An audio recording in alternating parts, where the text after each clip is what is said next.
langsung ke kegiatan masing-masing. Ya sudah selesai di sana, tinggal klik untuk mengikuti perkuliahan. Perkuliahan akan segera kita mulai sambil menunggu teman yang lain untuk segera bergabung.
Oke, karena waktu ya, mungkin bisa segera kita mulai untuk perkuliahan hari ini ya.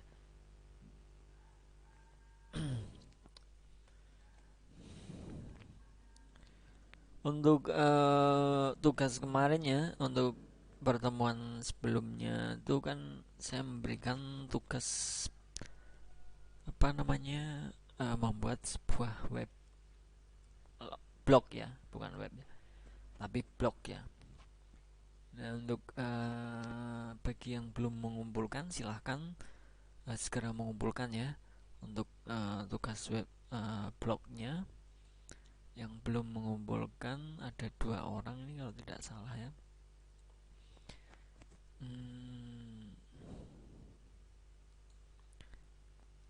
Ada Hanif dan Nadifatul ya. Ini tidak tahu orangnya ada atau tidak. Nanti bisa segera konfirmasi ya, semisal mau pengumpulan kembali ya. Sebenarnya ini sudah telat tapi tidak apa-apa, kalau mau mengumpulkan masih saya terima. Silahkan segera dikumpulkan dan konfirmasi ke saya ya. Karena kalian telat, silahkan konfirmasi terlebih dahulu sama saya, baru nanti kalian kumpulkan, seperti itu ya. Untuk yang lain ini sudah mengumpulkan ya, dan saya lihat bagus-bagus ini untuk blognya ya. Walaupun ini hanya sebuah latihan saja, tapi saya lihat isinya lumayan bagus lah. Ada yang wisata, ada jual beli, ada mengenai pendidikan ya. Silakan nanti yang belum mengumpulkan, ada 2 orang ini, ada Hanif Alfar dan Nadifatul Faradiba ya. Ini belum mengumpulkan, yang merasa namanya saya sebutkan tadi segera mengumpulkan ya, karena nanti sebagai apa namanya, penilaian ya. Jadi nanti saya menilainya itu mudah ya. Itu hanya sebuah tugas kecil dan sangat mudah, karena ini sebenarnya adalah untuk mata kuliah ini adalah semester awal, tapi kalian sudah semester akhir seperti ini. Saya rasa itu tidak ada kesulitan ya dalam membuat hal seperti itu ya. Ini hanya sangatlah mudah seperti itu. Oke, untuk hari ini kita akan membahas mengenai email ya. Jadi salah satu dari beberapa banyak untuk manfaat dari teknologi internet itu kan, email juga termasuk masuk ke kategori teknologi internet ya. Karena apa? Email menggunakan internet. Jadi dengan adanya teknologi internet tersebut, itu kita bisa mengirim email ya. Nah, email sendiri apa? Kita akan bahas setelah ini ya. Jadi bagaimana emailnya, pembuatan ataupun ini, saya rasa semua teman-teman ya, semua mahasiswa sudah harus punya, apalagi untuk zaman sekarang itu masuk ke dalam OS atau OS di browser PC, laptop maupun HP, handphone kita, itu biasanya syaratnya harus menggunakan email ya. Jadi saya rasa semua pasti punya, dan ini kita membahas saling mungkin sekedar atau sedikit mengingat kembali ya, email itu sebenarnya apa sih. Mungkin kalian sudah punya semua, sudah paham semua, akan tetapi mungkin ini adalah sebagai tambahan saja. Oh, ternyata email itu ada yang belum saya tahu, yaitu apa, nanti yang saya jelaskan nanti ya. Oke, mungkin bisa kita mulai ya sambil menunggu teman yang lain. Email sendiri adalah electronic mail ya, singkatannya, atau nama umumnya dalam bahasa Inggris email adalah email, juga postal atau pos elektronik, dan email ya adalah sarana kirim-mengirim surat melalui jalur internet. Jadi banyak ya, mengirimkan gambar, mengirimkan file-file dokumen dan lain sebagainya, itu bisa menggunakan email ya. Nah, dengan surat biasa seseorang perlu memberikan perangko sebagai, nah ini pada zaman dahulu ya. Pada zaman dulu kita kan, mungkin kalian mengalami atau tidak ya, kalau saya sendiri mengalami ya. Pada saat mengirim surat, saya menggunakan perangko sebagai biaya pengirimannya ya. Mungkin saat sekarang juga masih ya, cuma kan orang lebih cenderung ke email ya untuk saat-saat sekarang. Tapi untuk semisal pada saat sekarang ini kalian mau mengelamar pekerjaan dan itu bisa dikirim melalui pos, dan kalian harus menggunakan perangko ya. Nah, untuk surat elektronik ini ataupun email tidak memakai biaya untuk mengirimnya ya. Biaya yang dikeluarkan hanyalah biaya untuk membayar koneksi internet. Nah, kalau di handphone kita kalian itu tidak membayar, akan tetapi yang terpenting kalian punya paketan internet ya. Kalau di rumah mungkin bisa menggunakan wifi ya.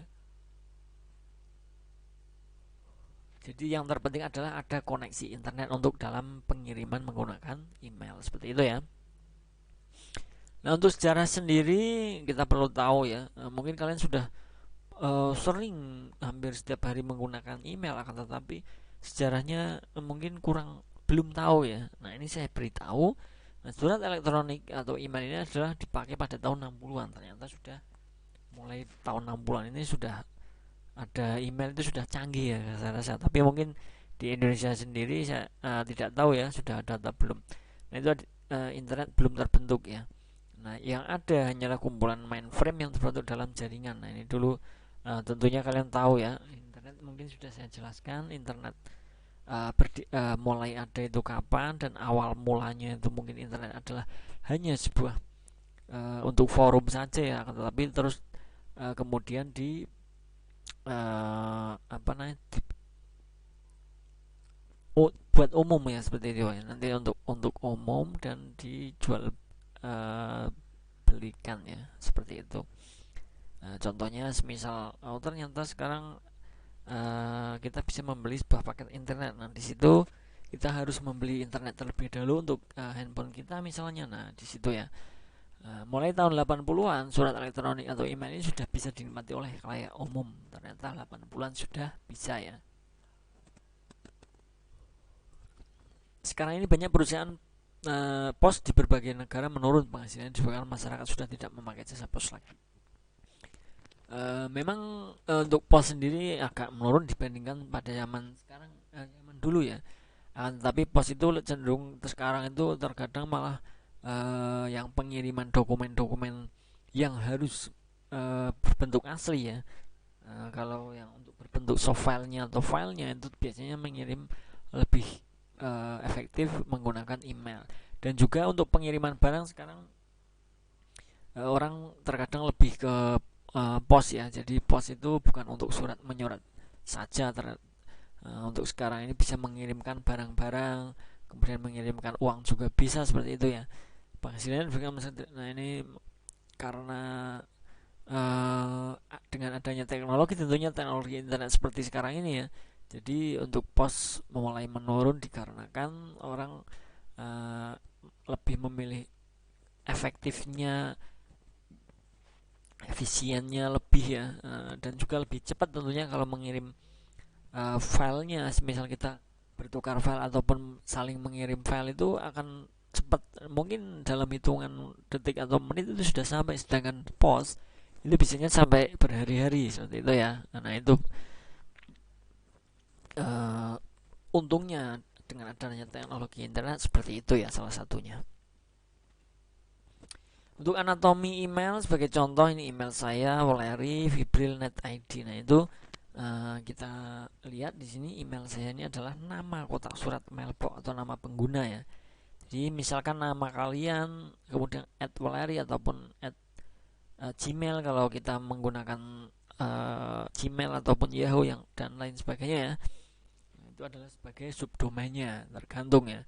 Jadi untuk Valery di sini adalah mail server, tempat pengguna yang dituju ya. Untuk Valery adalah subdomainnya. Biasanya kita menggunakan apa, tergantung kalian menggunakan apa ya. Kemudian ada VP adalah nama domainnya. Di sini ada net second level domain, menunjukkan bahwa domain ini termasuk kategori networking net. Nah, ini tergantung ya. Ada com ID, ini sudah saya jelaskan pada pertemuan awal ya. Untuk masalah pendidikan itu menggunakan apa, kemudian untuk organisasi itu ORG dan lain sebagainya ya. Ini hanya contoh kecil saja untuk anatominya ya, seperti ini. Mungkin semisal kalian menggunakan nama kalian kemudian @gmail kalau yang untuk gratisannya .com. Nah, ini mungkin yang sering dipakai seperti itu. untuk yang free ya. Nah, untuk etika penggunaan email, jangan mengirim email dengan lampiran attachment yang terlalu besar, lebih dari menurut KBI. Tidak semua orang punya akses internet yang cepat. Jadi ini tergantung ya. Semisal kalian mau mengirim suatu dokumen atau file itu terlalu banyak, itu mungkin bisa dipecah ya kalau untuk lebih cepatnya. Kalau memang eh, internet kalian sama-sama cepat, mungkin bisa menggunakan bisa ya, bisa satu folder tapi lebih banyak untuk kapasitasnya seperti itu.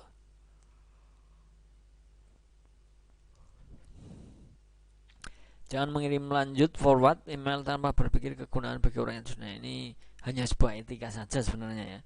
Selalu isi kolom subjek, jangan dibiarkan kosong agar ada keterangannya lebih mudah dipahami untuk si penerima. Gunakan kata-kata dengan santun, ada kalian sesuatu yang kita tulis akan terkesan berbeda dengan apa yang sebenarnya kita maksudkan. Jangan menggunakan huruf kapital karena dapat menimbulkan kesan Anda berteriak. Seperti itu saja, mungkin hanya beberapa etika penggunaan email, itu tergantung dari masing-masing kalian ya. Nah, untuk mendaftar email, sebelum menggunakan aplikasi email, ada di Gmail, Yahoo, email, dan lain-lain banyak ya. Terlebih dahulu kita harus memiliki account dengan cara mendaftar terlebih dahulu. Tentunya kalian sudah paham ya. Jadi karena kalian sudah semester bisa dibilang tua, jadi saya tidak perlu menjelaskan lebih detailnya lagi dalam pembuatannya. Kalau untuk semester awal mungkin masih semester awal-awal, mungkin akan saya praktekkan ya, pembuatan email itu seperti apa awalnya. Nah, ternyata karena sudah umum ya, saya rasa untuk semua orang itu mempunyai email dengan adanya teknologi zaman sekarang ini, jadi tidak perlu saya terangkan lebih dalam ataupun saya praktekkan seperti itu.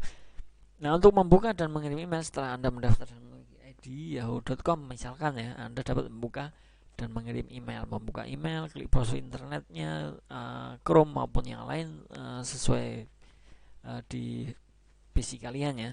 Kemudian ketik alamatnya, begitu juga dengan Gmail, email dan lain-lain sebagainya ya.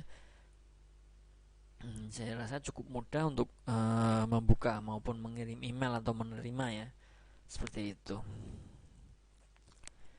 Nah, ini untuk contoh alur dari pengiriman email adalah klik compose ya. Jadi klik compose itu mungkin kalau di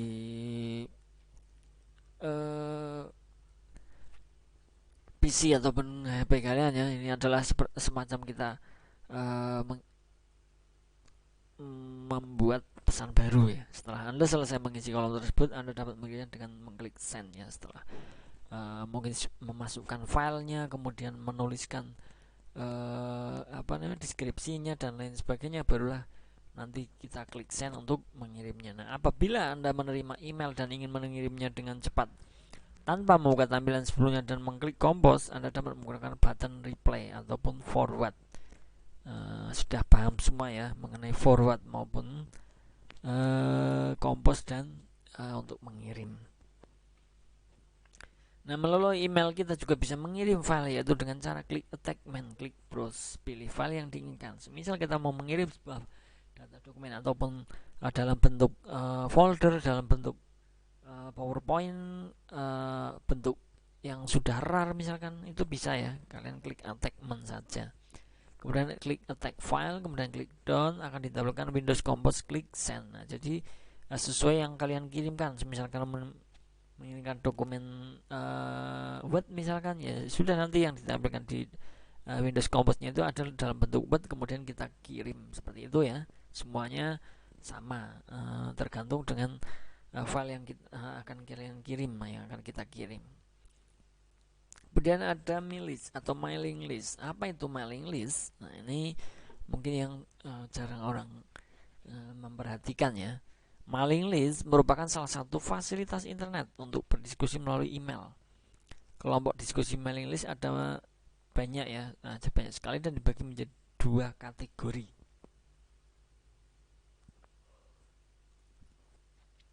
Berdasarkan topik mailing list beraneka ragam, mulai dari tentang hobi memelihara ikan sampai penelitian tentang NASA. Biasanya mailing list ini terbuka untuk umum. Nah, berdasarkan kelompok yang tertentu, misalnya mailing list Medan Linux, HMI, alumni BINUS, bekas Sejahtera, PAN, PEMA.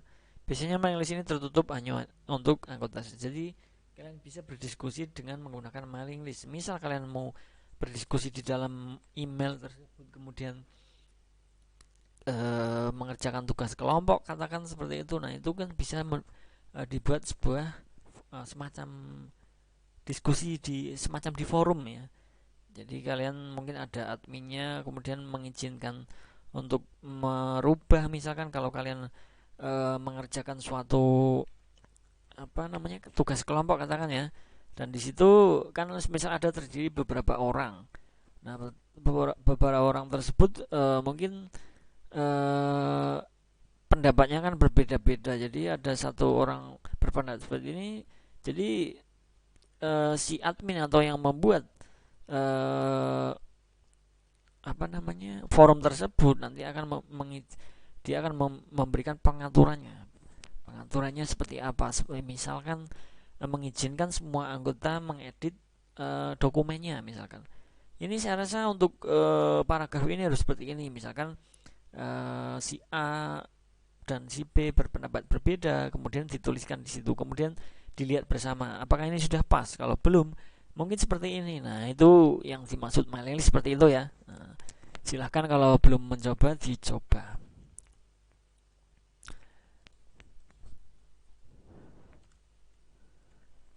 Untuk pendaftaran mailing list diatur oleh server mailing list, server atau penyedia mailing list gratis yang paling adalah Yahoo Group. Sesuai ini aja ya yang kalian pakai ya. Nah, untuk mengikuti mailing list Anda harus mendaftar terlebih dahulu. Nah, ini cara pendaftarannya untuk via web ya, melalui web misalnya mailing list di Yahoo Group. Buka homepage mailing list. Ini kalau contoh sebagai di Yahoo ya. Misalnya nama milis ilmu komputer Umal user page milis group. Nah, ini tergantung dengan email kalian masing-masing ya. Kalau via email seperti ini silakan ya. Ini nanti bisa kalian coba, semisal di Google Yahoo maupun Gmail itu sebenarnya sama saja ya. Silahkan dicoba saja nanti untuk mengenai email ya, otak-atik saja sebagai penambah pengetahuan ya. Selesai ya, saya rasa seperti itu untuk yang bisa saya sampaikan untuk hari ini ya. Tidak usah banyak-banyak, yang terpenting oh iya, untuk hari ini kan pertemuan ke-7 ya. Jadi untuk pertemuan besok itu berarti hari tenang ya. Setelah itu baru kita akan melakukan ujian tengah semester atau UTS ya. Silahkan dipelajari semua materi-materi yang dari saya ya. Yang dari saya silahkan dipengetahui modul-modul yang sudah saya share di Classroom itu semua dipelajari. Nanti ada 10 soal yang harus kalian kerjakan pada saat UTS ya, dan saya ambilkan dari semua yang sudah saya sampaikan. Dan jangan khawatir karena ini masih perkuliahan online, nanti boleh ya saya berikan toleransi open book ya, karena saya tidak bisa mengawasi satu persatu ya untuk dalam ujian nantinya ya. Silakan kalian pelajari saja, yang terpenting walaupun open book, karena waktunya saya berikan tidak terlalu banyak ya, mungkin bisa dikatakan seperti itu. Jadi nanti kalian harus tetap belajar, mempelajari semua yang sudah saya sampaikan, modul-modul yang sudah saya share di Classroom. Silahkan diambil, di-download, kemudian dipelajari, dan nanti ada 10 soal dalam ujian tengah semester nanti ya. Berarti untuk minggu depan hari tenang ya kalau tidak salah ya. Kalau saya salah mungkin bisa diingatkan ya. Kalau saya ingat, saya ini pertemuan ke-7, untuk ke-8 kan berarti hari tenang. Kalau untuk ke-9 adalah UTS seperti itu ya. Jadi nanti kalau saya salah silahkan tolong diingatkan seperti itu ya. Oke, seperti itu saja untuk hari ini mengenai email ya. Saya rasa sudah paham semua ya, tidak perlu saya terangkan terlalu dalam karena ini sudah semester atas ya. Oke, seperti itu saja untuk hari ini mengenai email dalam teknologi internet ya. Semoga apa yang saya sampaikan tadi bisa menambah wawasan untuk kita semua, bisa mengingat kembali bahwa email itu seperti apa ya. Ada fitur apa saja di dalam email, silahkan sambil di otak-atik email kalian masing-masing ya. Nanti akan lebih paham. Seperti itu saja karena waktu ya. Nah, terima kasih untuk teman-teman semua yang sudah hadir dalam perkuliahan hari ini. Untuk yang belum mengumpulkan blognya, silahkan segera dikumpulkan sebelum UTS ya. Kalau memang UTS sampai UTS belum mengumpulkan, mohon maaf nanti nilai tidak akan saya keluarkan. Seperti itu saja. Terima kasih. Saya akhiri. Wassalamualaikum warahmatullahi wabarakatuh. Selamat beraktivitas. Terima kasih.